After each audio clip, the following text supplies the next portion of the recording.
Hello friends, welcome back to my channel. আশা করি সবাই ভালো আছো। আজকে যার সম্বন্ধে বলবো সে শান্তির খোঁজে রয়েছে, অথচ নিজে কাউকে শান্তিতে থাকতে, কি অদ্ভুত আবদার তাই না? আমি কাউকে শান্তিতে থাকতে দেব না, কাউকে শান্তি দেব না, অথচ আমার শান্তি চাই। আমি শান্তির খোঁজে বাড়ির ছাদে টঙে গিয়ে উপস্থিত হলাম, সেখানে শান্তি রয়েছে। অথচ বাড়িতে আমি যেখানে নতুন ইন্টেরিয়র তৈরি করলাম, যেখানে ঘর সাজালাম, সেইখানে আমি শান্তি খুঁজে পেলাম না। শান্তি খুঁজতে আমরা ছাদে উঠে গেলাম। তাহলে সবাই ভিডিওটা দেখো, অবশ্য করেই পুরো ভিডিওটা ওয়াচ করো। এবং কাকে নিয়ে বলছি এটা নিশ্চয়ই এতক্ষণে তোমাদের কাছে পরিষ্কার হয়ে গেছে। আজকের কন্টেন্ট অবশ্য করেই টন্দীপের ভিডিও আজকে দেখলাম। অনেকদিন পর ওকে ওর পুরো ভিডিওটা দেখে সেটাকে নিয়ে কন্টেন্ট করছি। গত 2-1 দিনের ভিডিও সেভাবে দেখা হয়নি, ছোটো ছোটো জিনিসগুলো তুলে এনে কন্টেন্ট করেছিলাম। তা আজকে শুরু থেকে শুরু করি। তাহলে প্রচুর গাছ বাড়িতে, বলো ফলের গাছ, সমস্ত ফলন্ত গাছ, সব গাছে ফল হয়। ভালো, ভিলেজ লাইফে এটা দেখাচ্ছে, এটা একটা গুড সাইড। হ্যাঁ, এরকম বাড়ি যেখানে এত গাছ এবং সে গাছে ফল হয়, এবং বিশেষ করে আজকাল গাছ পাকা ফল পাওয়াও যায় না, আর খাওয়া তো দূরের কথা, আমাদের পক্ষে অন্তত যারা গ্রামে থাকে, যাদের গাছ আছে, তাদের পক্ষে এটা খুবই সুসংবাদ। এবং খুবই হেলদি ব্যাপারটাও, মানে পয়সারও ব্যাপার আছে, যেটা কিনতে হয় না, তাই না? কত কাঁঠাল, কত কাঁচা অবস্থায় খাও এঁচোড়, কত জাম। সত্যি জামটা দেখে আমার এত ভালো লাগছিল, যেটা ভালো লাগছিল সেটা ভালো লাগছিল, কারণ আমাদের জাম খাওয়াটা খুব প্রয়োজন হয়ে পড়ে, যেহেতু বাড়িতে সুগারের পেশেন্ট এত বেশি। আর জামের দাম তোমাদের তো জানা আছে, তবু খেতে হয়, উপায় নেই। সব ফল তো খাওয়া যায় না। আমের কথা কিন্তু বলছি না, জাম, শশা, জামরুল আমরা খাই না, যাই হোক। কাঁঠালটা আমি ভালো খাই, এঁচোড়টা আবার সবাই খেতে পারে, এরকম ব্যাপার। তাই জিনিসগুলো দেখছিলাম, ভালো লাগলো, যেটা ভালো সে তো ভালো। আচ্ছা, সঙ্গে এখানে একটা জিনিস না বললেই নয়। টন্দীপের কমেন্টস বক্সে দেখলাম একটা কমেন্টস এসছে, এত ফলের গাছ, ফল দেখে যেটা আমার মনে হলো, তোমাদের কি মনে হয় এইসব ফল টল দেখলে? আমার তো এই জ্যৈষ্ঠ মাসে এইসব ফল, মানে কাঁঠাল, আম, লিচু, জাম, এগুলো দেখলে মনে হয় জামাই ষষ্ঠীর কথা মনে হয়। মানে এইসবই তো লাগে, জামাই ষষ্ঠী জ্যৈষ্ঠ মাসের পর বা এই সময়টাই হয় আমাদের। তাই জন্য ওর কমেন্টস বক্সে দেখলাম যে তোমার কিমাকে, অর্থাৎ টন্দীপের দিদিকে, মানে পালিত দিদিকে, মানে জামাই ষষ্ঠীতে নিমন্ত্রণ করার কথা বলেছে কোনো একজন ভিউয়ার্স, যে তোমার দিদিকে অর্থাৎ কিমাকে তো তুমি জামাই ষষ্ঠীতে নিমন্ত্রণ করতে পারো। সত্যিকারে কমেন্টসটা দেখে আমার মনে হয়েছে এক্স্যাক্টলি এটা তো করা যেতেই পারে। নতুন সম্পর্ক, নতুন দিদি, নতুন ভাই, তা ভাইকে ভাইফোঁটায় ডেকে আর কি নিমন্ত্রণ করে কিমা তো তার দায়িত্ব পালন করেছে। তাহলে টন্দীপেরও উচিত তাহলে তার দিদির প্রতি জামাই ষষ্ঠীর কারণটাও পালন করা। কারণ ফল টল তো মনে হয় না কিনতে হবে, সমস্ত গাছেরই আছে, যা একটু মিষ্টির খরচ আর গিফটসের খরচ, তাই না? তা আমরা জানি জামাই ষষ্ঠীতে দুপক্ষ থেকে গিফটস নেওয়া হয়। তাহলে এই ব্যাপারটা টন্দীপের এই আইডিয়াটা নেওয়া উচিত আমার মনে হয়। ওই ভিউয়ার্সের কথা অনুযায়ী টন্দীপের এই মানে রিকোয়েস্টটা রাখা উচিত। রিকোয়েস্ট বলে না, ওর নিজে থেকেই এটা করা উচিত। যেখানে ভাইফোঁটা হলো সেখানে জামাই ষষ্ঠী কেন হবে না, তাই না? আর নতুন সম্পর্ক বলে কথা, এটা তো উচিতই। আর দিদির তো সপরিবারে তার ভাইয়ের বাড়িতে আসা উচিত, জামাই ষষ্ঠীতে তো তাই নয়, যে মেয়ে, জামাই, নাতি, নাতনি সবাই মিলে আসবে। আবার যেখানে কিমার ছেলের বউও আছে, তার মানে নাতির বউ, নাত বউ, সেও আসবে, বিশাল একটা সুন্দর অনুষ্ঠান ঘটবে, হবে, আমরা দেখতে পাবো। কিন্তু একটা জিনিস আমার খটকা লাগছে, যে ব্যক্তি এই কমেন্টসটা করেছে তার আগে পরে টন্দীপ লাভ রিয়াক্টস দিয়েছে, কিন্তু ওনার কমেন্টসে টন্দীপের লাভ রিয়াক্টস নেই। তাতে কি টন্দীপ নারাজ, না আইডিয়াটা নিল না? এটা ভবিষ্যৎ বলবে। এইটুকু শুধু এর মধ্যে আমি একটু অ্যাড করে দিলাম। ভবিষ্যতে দেখতে পাবো আদৌ জামাই ষষ্ঠী হচ্ছে, কিমা তার নতুন বাপের বাড়িতে আসছে না আসছে না, ওয়েট করো। এটা কিন্তু আমাদের ওয়েট করে দেখতেই হবে কি হয়। সঙ্গে এটা দেখে এত খারাপ লাগছিল, ওদের তো পয়সার অভাব নেই, বাড়িতে মিস্ত্রিরও যাওয়া আসা আছে, তো সেখানে এত বড় একটা জায়গা ঢালাই করছে, রাফ ঢালাই করছে, গাড়ির বের করা বা গ্যারেজ থেকে গাড়ি বার করতে গেলে অসুবিধা হয়, এইসব কারণে উল্লেখ করলো। তো সেই অত বড় জায়গা ঢালাই করছে একজন বৃদ্ধ মানুষ। সত্যি আমরা ভেবেছিলাম হয়তো ছোট্ট একটু জায়গা, বা ওই যেটা বলছিল ওদের ডেটোর সাইড দিয়ে, বাড়ির সাইড দিয়ে যেটা করছিল সেইটুকু, তা না, এখন কতটা জায়গা করছে। আর ওই রকম একজন মানুষ এই গরমে সত্যি অমানবিক লাগে। তা অনেকেই বলবে বাড়ির কাজ করবে না, এরা করে অভ্যস্ত। অ্যাকচুয়ালি এরা করে অভ্যস্ত বলেই করছে, আমাদের অভ্যাসও নেই, আমরা ভাবতেও পারি না, আমরা করতেও পারি না। কিন্তু তবু কষ্ট লাগে যে দুটো পয়সার জন্য কেন ভদ্রলোককে সাধারণভাবে খাটানো হচ্ছে। এটা তো উনি তো করবেনই, আমরা দেখেছি মিস্ত্রির সঙ্গেও কাজে কাজে করেন। তা ওনার সঙ্গে যদি আরেকজন লোক লাগিয়ে দেওয়া হতো তাহলে মনে হয় ওনার এতটা কষ্টও হতো না, কারণ ছেলের তো ক্যামেরা ধরা ছাড়া সময় নেই, কারণ ক্যামেরা তাকে করতেই হবে, ধরতেই হবে, কারণ সব কিছুই ব্লগিংয়ে শেয়ার করতে হবে, ব্লগিংয়ের টাইমটা বাড়াতে হবে, মানে ভলিউমটা বাড়াতে হবে। যাই হোক, ওটাকে রোজই একটু একটু করে দেখাচ্ছে। সঙ্গে আজকে রান্না, রান্না দেখলাম একটা পাবদা মাছের ঝাল করলো। একটা জিনিস বুঝলাম না, ওটা বলা নিয়ে আমার উচিত না, সর্ষের রান্নায় কে জিরের গুঁড়ো দেয়? তোমরা কেউ দাও কিনা আমি জানি না, আমার তো জানা ছিল না, আজকে আমি ফার্স্ট টাইম দেখলাম। টমেটো অনেকেই দেয়, জিরের গুঁড়ো কে দেয়? এটা আমার কন্টেন্ট না, মানে এটা আমার দেখে একটু অবাক হলাম, সেই জন্য বললাম। দেয় কিনা আমার জানা নেই, মনে হলো ভুলবশত দিল না, এরকম দেয়, আমি তো দিই না, মানে আমি কাউকে দিতে দেখিনি, তাই জাস্ট জিজ্ঞাসা করলাম। হয়তো আমার ভুলও হতে পারে, আমি ভুল বলছি, আমার জিজ্ঞাসা করাটা উচিত হচ্ছে না, কিন্তু আমি এটা জানি না, তাই তোমাদের বললাম। এরকমও কি হয় কে জানে। যাই হোক, হ্যাঁ, পাবদা মাছটা সুন্দর হয়েছে রান্না, সেটাও দেখেছি। দেখো, যেটা ভালো লাগছে, যেটা সুন্দর লাগছে বলবো, কিন্তু যেটা আবার ভালো লাগেনি সেই বাপ আর বাচ্চা ছেলেটার খাওয়া দেখায়নি। যে বাচ্চা ছেলেটা পাবদা মাছ খেতে এত ভালোবাসে, যার জন্য মাছ আনা হলো, যে কিনা বললো মাছ বাবা কম এনেছো, মানে আরও লাগবে, 10টা মাছও তার কাছে কম মনে হচ্ছে, মানে সে এতটা উদ্গ্রীব মাছটা খেতে। তাহলে সেখানে সেই সিচুয়েশনটা, সেই মুহূর্তটা আমাদের সঙ্গে কি শেয়ার করা উচিত ছিল না? কারণ এটা কিছু কম দেখিয়ে এটা একটু দেখাতেই পারতো, কিন্তু দেখালো না। এবং সেই বাবার খাওয়াও শেয়ার করলো না, কারণ বাবা কাজ করছেন। তাহলে একটা সময় নিয়ে একসাথে বসে খাওয়া দাওয়া, বাচ্চাটাকে না হয় খাওয়াতে অসুবিধা, তাকে আগে পরে খাওয়ালো, সেটা হতে পারে, সেটাও দেখালো। তা না, বাবার খাওয়াটাও এরা শেয়ার করে না।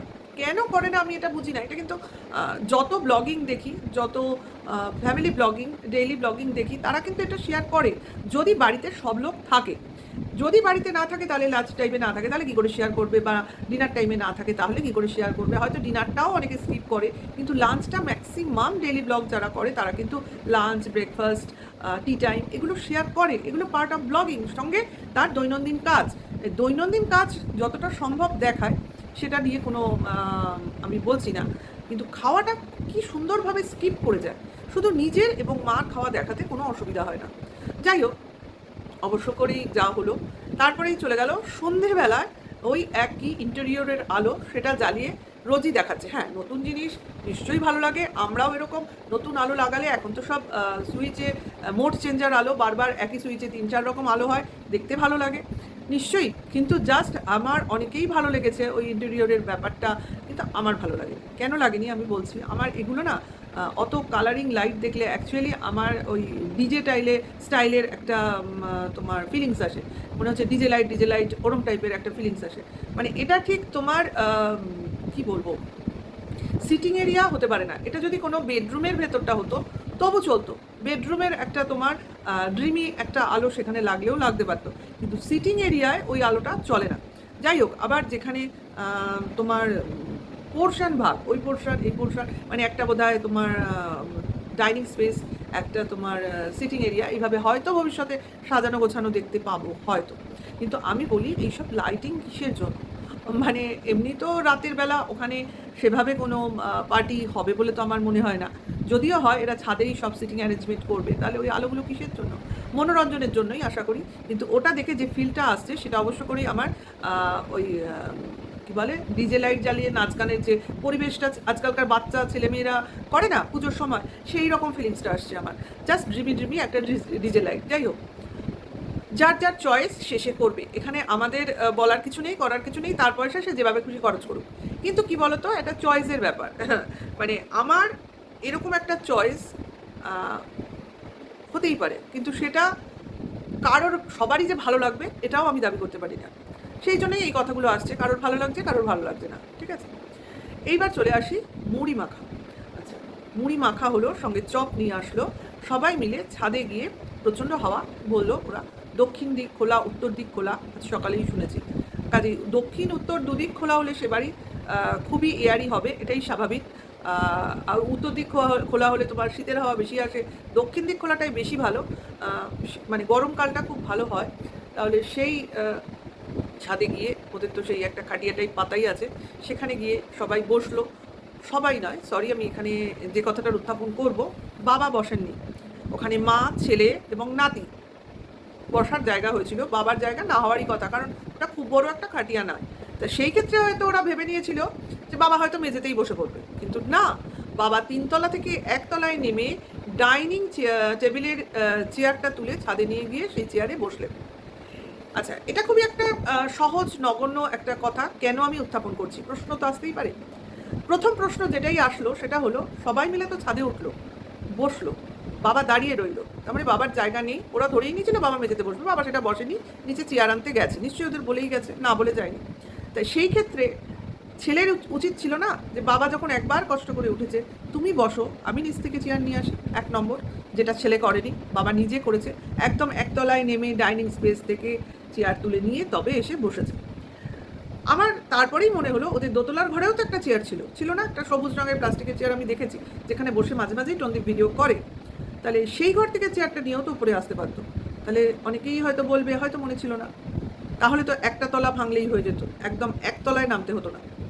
যাই হোক, কেন নিয়ে আসেনি বা ভুলে গেছে কিনা বা নিয়ে আসবে না বলে আসেনি, যাই হোক না কেন, একটাই কথা এখানে বলা আছে যে বৃদ্ধ বাবাকে কেন নিচে নামতে হলো, তার অল্প বয়সী ছেলে কেন আনতে গেল না? এখানেও কি ছেলের কর্তব্য ছিল না যে বাবার কষ্ট, বাবা সারাদিন হাড় ভাঙা খাটুনি করে, একটা রাফ ডালাইয়ের কাজ করছে রীতিমতো, হাত দিয়ে হাতুড়ি দিয়ে হাত দিয়ে মানে হাতের সাহায্যে হাতুড়ি দিয়ে ওইভাবে ইটগুলো ভেঙে ভেঙে সেইগুলোকে সেট করা, তারপর অনেক সময় সিমেন্ট বালি মেখে সেগুলোকে সমান করা। মাঝে মাঝে টন্দীপ 2-1 দিন সাহায্য করেছে, আমরা দেখেছি, করেনি তা নয়, কিন্তু সে ম্যাক্সিমাম টাইপই যদি 50% কাজ হয় তার 10% কাজ করে, 40% কাজ করে তার বৃদ্ধ বাবা। সে কোনোভাবেই সেইভাবে বাবার প্রতি দায়িত্ব পালন মোটেও করে না, সে যতই আমাদের কাছে বোঝাতে চেষ্টা করুক বা দেখাতে চেষ্টা করুক, কারণ দেখাতে গেলেও তো তাকে সেই খাটনিটা করতে হবে, তাই জন্য সে যথেষ্ট চালাকি করে কাজটাকে এড়িয়ে যায়, যতটুকু না দেখালে নয় সেইটুকু দেখায়। আর সবথেকে হাস্যকর জিনিস বা মানে ভবিষ্যতে যে জিনিসটা তৈরি হচ্ছে সেটা হচ্ছে ওই বাচ্চা ছেলেটা এগুলো দেখছে যে বৃদ্ধ বাবাকে কিভাবে খাটাতে হয়। হ্যাঁ, একটা সময় ছেলে হয়তো তার নিজের বাবাকেও এইভাবেই খাটাবে, তখন কি টন্দীপের সেই পরিশ্রম করার টেন্ডেন্সি থাকবে? যার অভ্যাসই নেই সে হাড় ভাঙা খাটুনি করার, শুধুই ক্যামেরা ধরার, সে শেষ জীবনে কি ওই খাটনিটা করতে পারবে? কিন্তু ছেলে তো দেখেছে যে বৃদ্ধ বাবারা এইভাবে কাজ করে, এইভাবে খাটে, সংসারের প্রতিটা কাজে লাগে, একটা মিস্ত্রি কমিয়ে আরেকটা মিস্ত্রির কাজ বাবাকে দিয়ে করাতে হয়, তাকে সবসময় টাইমলি খেতে না দিলেও হয়, কাজ করবে তবেই না খাওয়া পাবে, কোথাও গিয়ে বসতে হলে তার নিজেই সিটিং অ্যারেঞ্জমেন্ট নিজেকে করতে হবে, তারপরে ছেলের কথায় উঠতে হবে, বসতে হবে, এবং সবথেকে বড় কথা, বাবার হাতে কোনো টাকা পয়সা থাকবে না, আর তার নামে তো কোনো সম্পত্তিই থাকবে না, সব কিছু ছেলের নামে করে দিতে হবে। এই যে শিক্ষাগুলো ওই ছেলেটা ছোট থেকেই দেখবে, শিখবে, এবং যখন বোঝার ক্ষমতা আসবে তখন সে প্রকৃত অর্থে আসল বোঝটা নিয়ে নেবে এবং সেটা ভবিষ্যৎ বলে দেবে কার ভাগ্যে কী নাচছে। যাই হোক, মুড়ি চপ তো খাওয়া হলো, সঙ্গে কিছু খেলাধুলা হলো, সেই ফোন খেলা ছোটোবেলায় আমরা খুব খেলতাম, মেলা থেকে এখনও মনে আছে, এরকম তার কিনতে পাওয়া যেত, মুখে ওই ফানেল টাইপের মুখ দিয়ে আমরাও কথা বলেছি, ভীষণ কানে লাগে ওই মুখ দিয়ে কথা বললে, জোরে কথা বললেই আমাদের তো বন্ধুরা বা ভাই বোনেরা খেললে কী হতো, কেউ জোরে ফু দিত আর কানে গিয়ে লাগতো, ব্যাস দৌড় ঝাঁপ মারপিট শুরু হয়ে যেত। যাই হোক, ফোন খেলা, কারণ আমাদের বয়সে তো এই ফোনের ব্যাপারটা ছিল না, একদম ছোটোবেলায় বাড়িতে বাড়িতে এত ফোন ছিল না, একটু বড় হয়েছি, বোধশক্তি হয়েছে, তখন বাড়িতে ল্যান্ড ফোনের আবির্ভাব হয়েছে। হ্যাঁ, মোবাইল তো অনেক পরে, আমাদের বিয়েরও অনেক পরে, বাচ্চা হওয়ার পর মোবাইল আমরা হাতে পেয়েছি। আর বুঝতে পারছো, ফোনটা ছোটোবেলা থেকে আমরা দেখিনি, তাই এই বাচ্চাটা অনেকটা সেই ফোনটার ফিলিংস পাচ্ছে, যেটা কিনা এখন অনেক বাড়িতেই নেই, ল্যান্ড ফোন, যেটা কিনা আমরা দেখেছি, ওরা কিন্তু সেটাও দেখেনি, মানে এখনকার জেনারেশন সেটাও দেখবে না। তাই খেলাটা ভালো লেগেছে, হ্যাঁ অবশ্যই লেগেছে, বাবা মা একসাথে বসে ছাদের ওপর বসে যে খাওয়া দাওয়া সেটাও ভালো লেগেছে, কিন্তু যেটা ভালো লাগেনি সেটা হলো ওই সিটিং অ্যারেঞ্জমেন্টটা, যেটা আমি বললাম, এটা অন্তত ছেলে হিসেবে টন্দীপের উচিত ছিল তার বাবাকে হেল্প করা, মানে তুমি কেন যাবে সেই জায়গায়, আমি করে দিচ্ছি। আচ্ছা, এটা তো গেল। আর সবথেকে বড় কথা, এবার চলে আসে হেডিং, শান্তির খোঁজে কোথায় যাই। তাহলে শান্তির খোঁজে ছাদে আশ্রয়, সেখানে কি শান্তি না, হাওয়ার শান্তি, শরীরের শান্তি, গরমের শান্তি, কিন্তু আদৌ কি মনের থেকে শান্তি পেয়েছে? ফুল ফ্যামিলির কথা বলছি, শুধু টন্দীপের কথা বলছি না, ওই বাবা ওই মা, বাচ্চাটা তো বোঝে না, আর টন্দীপ নিজেই শান্তি কি খুঁজে পেয়েছে? বাবা মা তো জীবনেও শান্তি পাবে না, কারণ তারা যে অন্যায় অবিচার করেছে মানে অতীতে, সেই জিনিসটা থেকে কোনো দিনও তারা মানসিক শান্তি পাবে না, এবং সেটারই পুনরাবৃত্তি আবার ঘটলো তাদের নিজের ঘরের বউয়ের ক্ষেত্রে, সেটাও তারা এই একইভাবে একই মানসিকতা দিয়ে করলো, বউটাকেও তারা নিজের করে নিতে পারলো না নিজের মেয়ের মতো, এবং প্রথম থেকে ওর শাশুড়ি হিসেবে টন্দীপের মা যে যে পন্থাগুলো অবলম্বন করেছিল তাতে একটা মেয়ের মনে শাশুড়ির নামের যে কি ভীতি তৈরি হয়ে গেছে তোমরা ভাবতেও পারবে না। তার মনে শাশুড়ি এখন দেখলে হয়তো ও আর কোনো দিন আর ভবিষ্যতে যদিও ডিভোর্স পায়, যদিও ভবিষ্যতে বিয়ের কথা ভাবে, বিয়ে করতে চাইবে না আমার তো মনে হয়।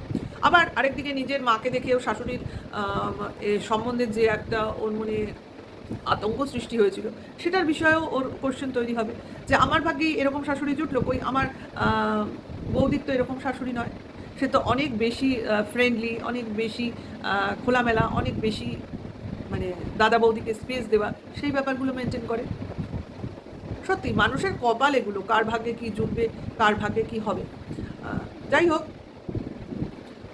একটা জিনিস আজকে আমি বলেছিলাম এই আগের ভিডিওতে যে আমার টিনার বাবা মার উপর রাগ হয় যে কেন তারা অল্প বয়সে সন্দীপের সঙ্গে বিয়ে দিয়েছিল। তা এটা আমার কয়েকজন মানে ভিউয়ার্স বন্ধু ক্লিয়ার করে দিয়েছে, যারা অনেক দিন ধরে ওদের ভিডিও বা ব্লগিং দেখে। তারা আমাকে জানিয়েছে যে টন্দীপদের পক্ষ থেকে এই সম্বন্ধের জন্য জোরাজুরি করা হয়েছিল। টিনাদের দিক থেকে মেয়ে দেখানোর জন্য মেয়ে দেখানো হয়েছিল, কিন্তু এদের দিক থেকে সেই রকম কোনো তাড়াহুড়ো ছিল না। ম্যাক্সিমাম মানে উদ্যোগটা ছিল ছেলের বাড়ির পক্ষ থেকে। এবং এটাও জেনেছি যে টিনার বাবা নাকি অত অল্প বয়সে মেয়ের বিয়ে দিতে চাননি এবং উনি চেয়েছিলেন মেয়ে অন্তত পড়াশোনাটা শেষ করুক, ভবিষ্যতে মেয়ের বিয়ে দেবেন। কিন্তু ছেলের বাড়ির চাপে পড়ে খানিকটা মানে বাধ্য হয়ে পাত্র হাতছাড়া হয়ে যাবে এই ধরনের কিছু ভীতি থেকেই হয়তো বা বিয়েটা দিয়েছিলেন। এবং আরেকটা জিনিসে তিনি একটু শান্তি পেয়েছিলেন যে পাশেই তার নিজের বোনের বাড়ি রয়েছে, কাজেই তার মেয়েটা অন্তত নিজের আত্মীয়ের থেকে দূরে থাকবে না, মানে শ্বশুর বাড়ি এবং পাশে পিসির বাড়ি হিসেবে ঠিক মতো থাকতে পারবে। মানে খুব একটা অসুবিধা হবে না, পাশে যদি নিজের লোকজন থাকে তাহলে দেখাশোনার অসুবিধা হয় না, তাই না? প্রত্যেক মেয়ের বাবাই ভাবে মেয়েটা দূরে গিয়ে অপরিচিত পরিবেশে গিয়ে কীরকমভাবে থাকবে, সেই ভয়টা থেকে মেয়ের বাবা মা ভাবে যে এত দূরে বিয়ে দেবো না, কাছাকাছি বিয়ে দেবো, এরকম প্রত্যেকেরই হয়তো বাবা মার মনে এটা থাকে। এখন ভাগ্য, কোথায় কার বিয়ে হবে এটা পুরোপুরি ভাগ্য। তা সেই ভাগ্যেরই ফল আজকে প্রতিফলিত হয়েছে। এবং আমাকে কয়েকজন ভিউয়ার্স এগুলো তাদের মানে ব্লগিং দেখার অভিজ্ঞতাগুলো শেয়ার করেছে। এবং আমার মনে হয় হয়তোবা এই কারণের জন্যই টিনার বাবা মা বিয়ে দিয়েছে, ভেবেছে মেয়েটার ভাগ্যে যখন এরকম সম্বন্ধ আসছে, এরা যখন এত আগ্রহী তাহলে বিয়েটা দিই। হয়তোবা তারা ভেবেছেন যে ছেলে হিসেবে ভালো, হয়তো ভেতরের ব্যাকগ্রাউন্ডটা সেভাবে ওদের কাছে পরিষ্কারও ছিল না, এটাও হতে পারে। যাই হোক, কিছু তো প্রবলেম আছে, নাহলে কোনো বাবা মা এইভাবে অন্তত মেয়ের পড়ার সময়, যে মেয়ে কিনা হায়ার সেকেন্ডারি পাস করার পর ফার্স্ট ইয়ারে পড়ছে, তার বাবা মা একজন 8 পাস ছেলের সাথে বিয়েতে রাজি হয়, তখন কিছু তো ভেতরে হয়েছিল। যাই হোক, এখানেই আমার ভিডিওটা শেষ করছি। তোমরা ভালো লাগলে লাইক, কমেন্টস, শেয়ার করো। আর যারা নতুন তাদের যদি মনে হয় তাহলে সাবস্ক্রাইব করে বেল আইকনটা টিপে দিও, তাহলে নোটিফিকেশনটা অন হয়ে যাবে। তাহলে আমার ভিডিওটা আমি এখনকার জন্য এখানেই এন্ড করছি। আবার নেক্সট ভিডিও ওয়েট করো। Tata, by.